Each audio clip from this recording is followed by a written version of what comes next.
दोस्तों, स्वागत है आप सभी का द इन्फॉर्मपुर में। आज हम लोग बिहार स्पेशल जीके जीएस के अंतर्गत कुछ महत्वपूर्ण टॉपिक देखेंगे जो आपकी आने वाली बिहार शिक्षक भर्ती परीक्षा की दृष्टि से महत्वपूर्ण है।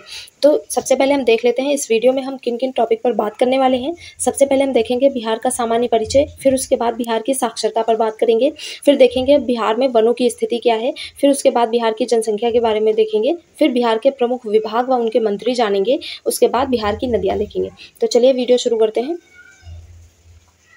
यहाँ पर सबसे पहले बिहार का सामान्य परिचय देख लेते हैं। यहाँ पर बिहार की जो राजधानी है वो पटना है और बिहार का राजकीय भाषा जो है वो हिंदी और उर्दू है। यानी हिंदी जो है वो आपकी प्रथम राजकीय भाषा है बिहार की, और जो उर्दू है वो द्वितीय बिहार की राजकीय भाषा है। यानी बिहार की द्वितीय राजकीय भाषा उर्दू है। बिहार का गठन कब हुआ था? तो ये बिहार का गठन 22 मार्च 1912 में हुआ था और 1 अप्रैल 1936 को बिहार से उड़ीसा को अलग किया गया था। यानी कि पहले उड़ीसा भी बिहार का ही हिस्सा हुआ करता था। और 15 नवंबर 2000 को बिहार से झारखंड को अलग किया गया, यानी कि झारखंड भी पहले बिहार का एक हिस्सा था। अगला पॉइंट देख लेते हैं। बिहार के प्रथम जो मुख्यमंत्री हैं वो कौन है? ये श्री कृष्ण सिंह हैं, जो बिहार के पहले मुख्यमंत्री थे। इन्हीं को बिहार केसरी के भी नाम से जाना जाता है। तो यह भी ध्यान रखेंगे क्योंकि प्रश्न इनसे संबंधित, मतलब बिहार केसरी से भी संबंधित आ सकता है। अगला पॉइंट है बिहार के प्रथम मुस्लिम मुख्यमंत्री कौन थे? तो ये अब्दुल गफूर थे, जो बिहार के पहले मुस्लिम मुख्यमंत्री थे। बिहार की प्रथम महिला मुख्यमंत्री कौन थी? तो ये राबड़ी देवी थी, जो प्रथम बिहार की प्रथम महिला मुख्यमंत्री थी। कौन? राबड़ी देवी। अगला पॉइंट है बिहार के वर्तमान मुख्यमंत्री कौन है? तो ये नीतीश कुमार हैं। आप क्रम से याद करेंगे तो अच्छे से समझ में आएगा। यानी बिहार के प्रथम मुख्यमंत्री कौन थे? श्री कृष्ण सिंह। बिहार की मुस्लिम मुख्यमंत्री, यानी ये सब प्रथम है। बिहार के प्रथम मुस्लिम मुख्यमंत्री कौन थे? अब्दुल गफूर। बिहार की प्रथम महिला मुख्यमंत्री कौन थे? राबड़ी देवी। बिहार के वर्तमान मुख्यमंत्री कौन है? नीतीश कुमार। अगला देख लेते हैं। अगला पॉइंट है स्वतंत्रता से पहले। स्वतंत्रता से पहले बिहार के प्रथम राज्यपाल कौन थे? तो ये जेम्स शिफ्टन थे, जो 1936 में बनाए गए थे। जेम्स शिफ्टन स्वतंत्रता से पहले बिहार के प्रथम राज्यपाल थे। अब स्वतंत्रता के बाद बिहार के प्रथम राज्यपाल देख लेते हैं कौन थे। ये श्री जयराम दास दौलतराम। श्री जयराम दास दौलतराम जो थे वो स्वतंत्रता के बाद बिहार के प्रथम राज्यपाल थे। अगला देखते हैं बिहार के वर्तमान राज्यपाल कौन थे। तो ये श्री राजेंद्र विश्वनाथ अर्लेकर जी जो हैं वो बिहार के वर्तमान राज्यपाल हैं। इनको भी ध्यान रखेंगे क्योंकि प्रश्न वर्तमान से ज़्यादा चांसेस होते हैं पूछने के। यहाँ पर अगला देखेंगे बिहार का उच्च न्यायालय क्या है। तो इसको पटना उच्च न्यायालय बोलते हैं, जो बिहार का उच्च न्यायालय है। अगला पॉइंट है बिहार का उच्च न्यायालय की स्थापना कब करी गई थी? तो 3 फरवरी 1916 ईस्वी में बिहार के उच्च न्यायालय की स्थापना की गई थी।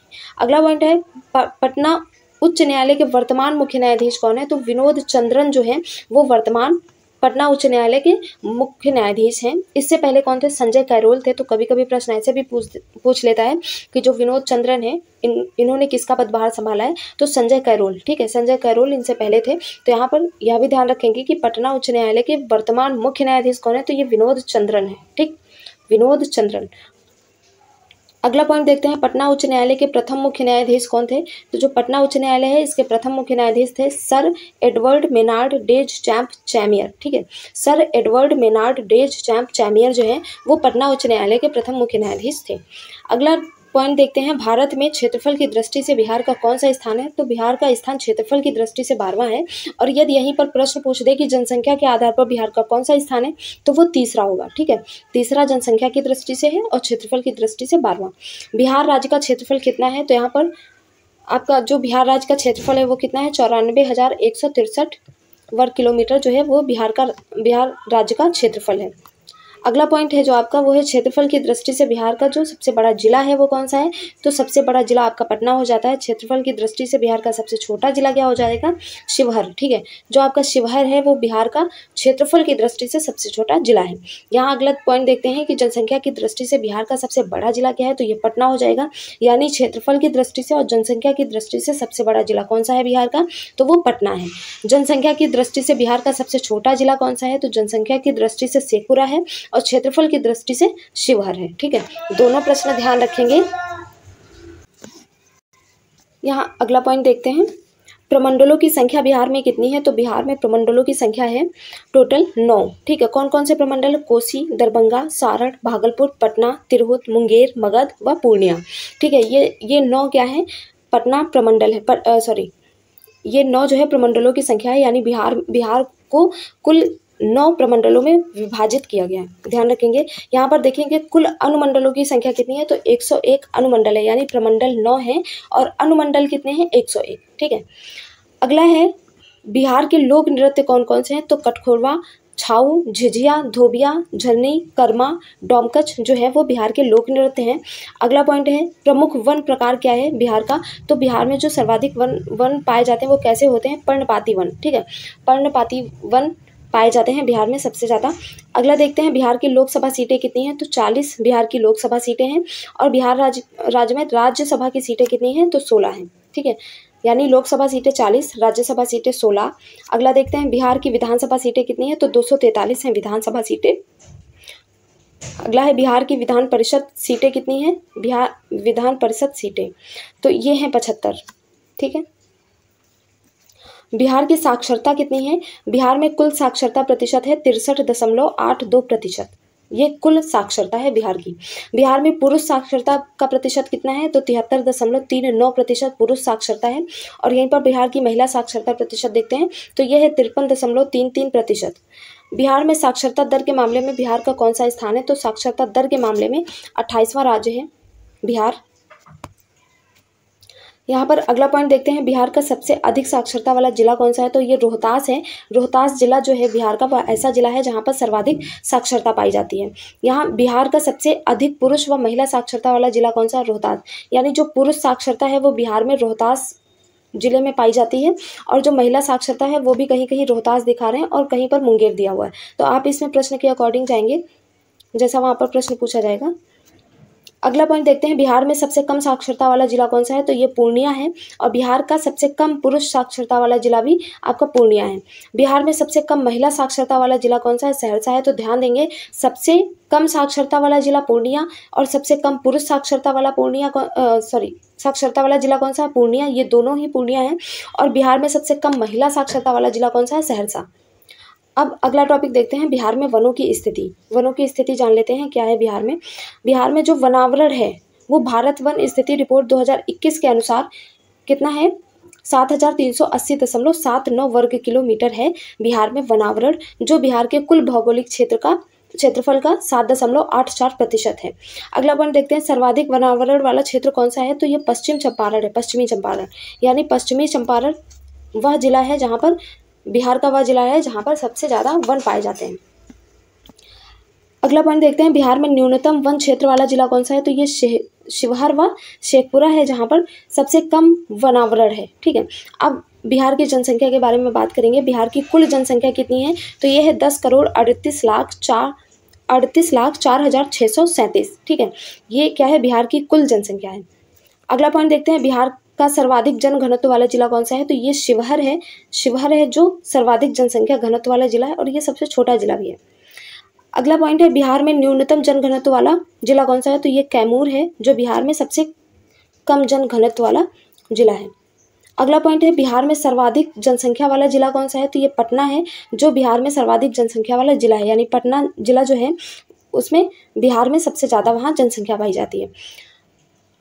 अगला पॉइंट है बिहार में न्यूनतम जनसंख्या वाला जिला कौन सा है, तो ऐसा जिला शेखपुरा है जहाँ पर सबसे कम जनसंख्या पाई जाती है।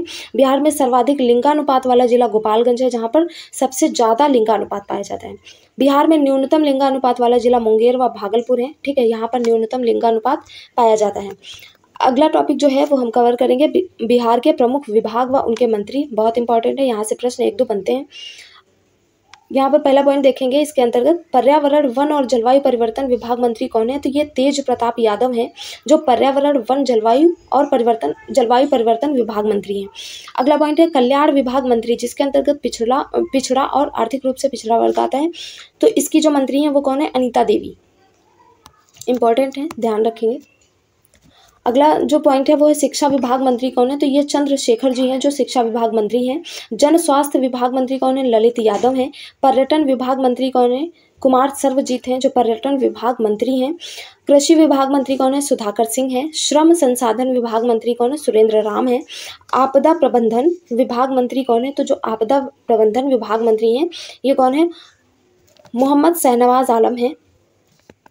अगला पॉइंट देखते हैं। अगला पॉइंट है सूचना प्रौद्योगिकी विभाग मंत्री कौन है, तो मोहम्मद इसराइल मंसूरी हैं जो आपके सूचना प्रौद्योगिकी विभाग मंत्री हैं। कानून विभाग मंत्री कौन है, तो कार्तिक सिंह जो है वो कानून विभाग मंत्री हैं। वित्त विभाग मंत्री कौन है, तो विजय कुमार चौधरी जो है वो वित्त विभाग मंत्री हैं। ऊर्जा योजना विभाग मंत्री विजेंद्र यादव विजेंद्र प्रसाद यादव हैं। भवन निर्माण विभाग मंत्री अशोक चौधरी हैं। यातायात परिवहन विभाग मंत्री शीला मंडल हैं। ये बहुत इंपॉर्टेंट हो जाता है तो इसको भी ध्यान रखेंगे। यातायात परिवहन विभाग मंत्री कौन है? शीला मंडल। ग्रामीण विकास विभाग मंत्री श्रवण कुमार हैं। जल संसाधन व सूचना एवं जनसंपर्क विभाग मंत्री कौन है? संजय झा। अगला पॉइंट देखते हैं, खाद्य एवं उपभोक्ता संरक्षण विभाग मंत्री कौन है? लेसी सिंह है। ये भी इंपॉर्टेंट है, याद रखेंगे। खाद्य एवं उपभोक्ता संरक्षण विभाग मंत्री लेसी सिंह। अल्पसंख्यक और कल्याण विभाग मंत्री कौन है? तो ये मोहम्मद जमा खान है। समाज कल्याण विभाग मंत्री कौन है? मदन साहनी। पंचायत राज विभाग मंत्री कौन है? आपके मुरारी प्रसाद गौतम है। और पशुपालन व मत्स्य पालन विभाग मंत्री कौन है? मोहम्मद आफाक आलम। अगला है SC/ST कल्याण विभाग मंत्री, तो ये संतोष कुमार मांझी हैं। इसको भी ध्यान रखेंगे, इंपॉर्टेंट है। SC/ST कल्याण विभाग मंत्री संतोष कुमार मांझी। अगला पॉइंट है आपका विज्ञान प्रौद्योगिकी विभाग मंत्री कौन है? तो ये सुमित सिंह हैं, जो आपके विज्ञान प्रौद्योगिकी विभाग मंत्री हैं। अगला है कला संस्कृति एवं युवा विभाग मंत्री कौन है? तो ये जितेंद्र कुमार राय हैं, जो कला संस्कृति एवं युवा विभाग मंत्री हैं। कौन? जितेंद्र कुमार राय।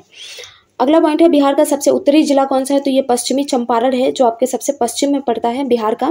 और बिहार का सबसे दक्षिणी जिला कौन सा है? तो ये आपका गया है, जो सबसे दक्षिण में स्थित है बिहार में। अगला पॉइंट है बिहार का सबसे पश्चिमी जिला कौन सा है? तो ये कैमूर है, जो सबसे पश्चिम में है। और बिहार का सबसे पूर्वी जिला कौन सा है? ये किशनगंज है। ठीक है, किशनगंज आपका सबसे पूर्वी जिला है। अगला पॉइंट देखते हैं, बिहार के ऐसे राज्यपाल जो भारत के राष्ट्रपति बनने में सफल रहे। तो यहाँ पर देखेंगे जाकिर हुसैन और रामनाथ कोविंद बिहार के ऐसे राज्यपाल रहे जो बाद में भारत के राष्ट्रपति भी बने। तो यहाँ पर ये दोनों लोग बहुत इंपॉर्टेंट हो जाते हैं, जाकिर हुसैन और रामनाथ कोविंद, क्योंकि ये बिहार के ही राज्यपाल थे जो बाद में राष्ट्रपति बने। तो ध्यान रखेंगे इनको भी। आगे चलते हैं, आगे अब अगला टॉपिक पढ़ेंगे बिहार की नदियाँ। यहाँ से भी प्रश्न आपके लिए बन सकता है। तो देखते हैं बिहार की नदियाँ। बिहार में सबसे लंबी नदी कौन सी है? तो गंगा नदी बिहार में सबसे लंबी नदी है। और बिहार में सबसे छोटी नदी कौन सी है? तो बागमती नदी बिहार में सबसे छोटी नदी है। अब अगला पॉइंट देखते हैं कि गंगा के बाएं तट पर मिलने वाली गंगा की सहायक नदियाँ कौन कौन सी हैं? तो घाघरा है, गंडक नदी है, बागमती नदी है, बलान है, बूढ़ी गंडक, कोसी, महानंदा, कमला, ये सभी नदियां कैसी हैं? जो गंगा के बाएं तट पर आकर के गंगा में मिलती हैं। अगला पॉइंट है गंगा के दाहिने तट पर मिलने वाली गंगा की सहायक नदियां कौन कौन सी हैं? तो यह नदियां हैं सोन नदी, कर्मनाशा नदी, पुनपुन, क्यूल और फाल्गु नदी। ये नदियां ऐसी हैं जो गंगा के दाहिने तट से गंगा में आकर मिलती हैं। तो ये गंगा की सभी सहायक नदियां हैं। तो यह आज का अंतिम टॉपिक था। उम्मीद करते हैं यह सेशन आपके लिए बहुत अच्छा रहेगा और बहुत हेल्पफुल रहेगा आपके लिए। तो यदि आपको यह सेशन पसंद आता है तो प्लीज़ वीडियो को शेयर करें, लाइक करें, सब्सक्राइब करें हमारे चैनल को। फिर मिलते हैं कल एक नए टॉपिक के साथ। तब तक के लिए धन्यवाद। जय हिंद।